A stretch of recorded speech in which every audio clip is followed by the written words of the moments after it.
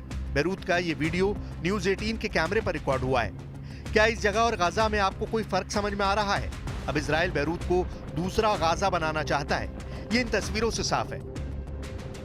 ये वीडियो उस जगह का है जिसे लेबनान में हिजबुल्ला का गढ़ माना जाता है। ये न्यूज़ 18 इंडिया का एक्सक्लूसिव वीडियो है। ये बैरूत का दाहिया इलाका है और यहाँ इजराइल की बमबारी के बाद के हालात आप देख सकते हैं।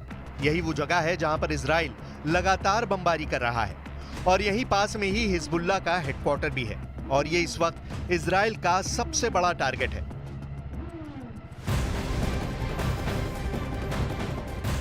इजराइल और गजा के बीच जारी जंग में इजराइल की सेना के 3 सैनिक मारे गए हैं। आईडीएफ ने एक बयान में यह दावा कर दिया जिसमें यह बताया गया कि उत्तरी गजा में आईडीएफ के ऑपरेशन के दौरान 3 जवानों की मौत हो गई है। हमास के इस हमले में इजराइल के 3 सैनिकों के मारे जाने का दावा किया गया है। तो उत्तरी गजा में ऑपरेशन के दौरान यह मौत हुई है। इजराइल का अटैक इतना जोरदार था जिसने इतना बड़ा गड्ढा बन गया। इस जगह को लेकर इजराइल का दावा है कि यहां पर हथियारों का डिपो है जिससे हिजबुल्ला को मदद मिल रही है। इसीलिए इजराइल ने यहां पर बम गिराया और नतीजा आपके सामने है।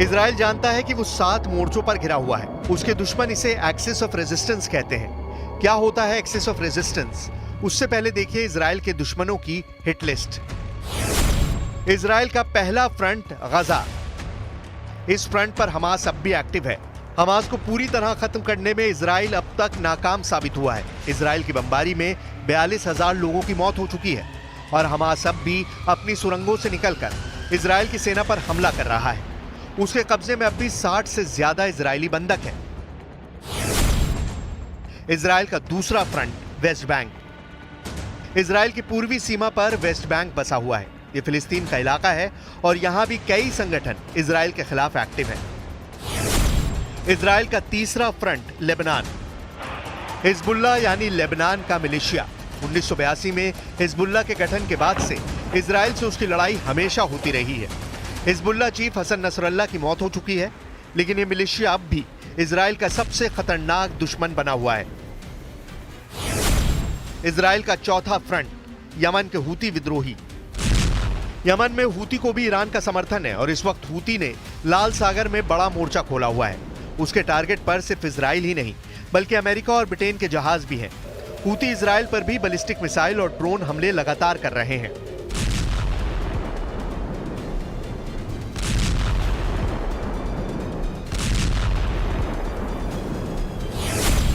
इजराइल का पांचवा फ्रंट इराक का हशद अल शाबी। इस संगठन को इराक में ISIS को खत्म करने के लिए तैयार किया गया था और हशद अल शाबी ने इराक में बगदादी के आतंकियों को चुन चुनकर मारा भी था। लेकिन अब इस संगठन ने इजराइल पर हमले शुरू कर दिए हैं। इजराइल का छठा फ्रंट सीरिया में एक्टिव फातिमिया ब्रिगेड। इस मिलिशिया में अफगानिस्तान के शरणार्थी भर्ती हैं जो 2011 के बाद से सीरिया में आईएसआईएस के खिलाफ तैनात रहे हैं। ईरान की तरफ से इनको ट्रेनिंग मिली है और अब इसे सीरिया में इजराइल के खिलाफ इस्तेमाल करने की तैयारी है। इजराइल का 7वां और सबसे बड़ा फ्रंट ईरान। इन 7 मोर्चों पर टेंशन बढ़ती देख नेतन्याहू खुद टेंशन में आ गए।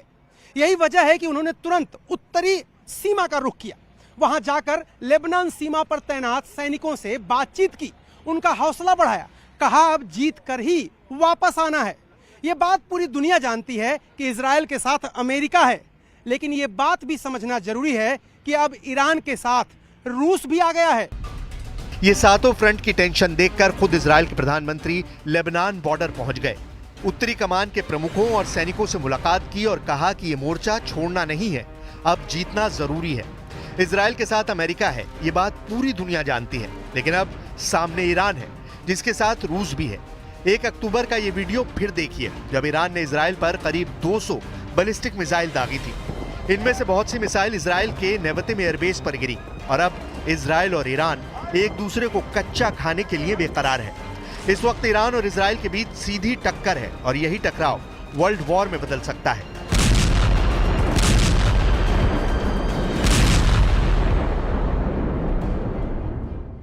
और वहीं दूसरी तरफ United Nations interim force in Lebanon ने बड़ा दावा किया है।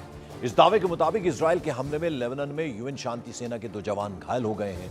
यूएनआईएफआईएल ने आरोप लगाया कि इजराइल की सेना जानबूझकर उनके बंकर्स को निशाना बना रही है, जिसे निगरानी के लिए बनाया गया था। वहीं बंकरों की ड्रोन से निगरानी का भी आरोप लगाया गया है। इजराइल और लेबनान के बीच के एरिया को ब्लू लाइन के नाम से जाना जाता है। इसकी कुल लंबाई आपको बता दें 120 किलोमीटर है और ये एक बफर जोन है जहां यूएन फोर्स तैनात है और जो पीस कीपिंग फोर्स कहलाई जाती है।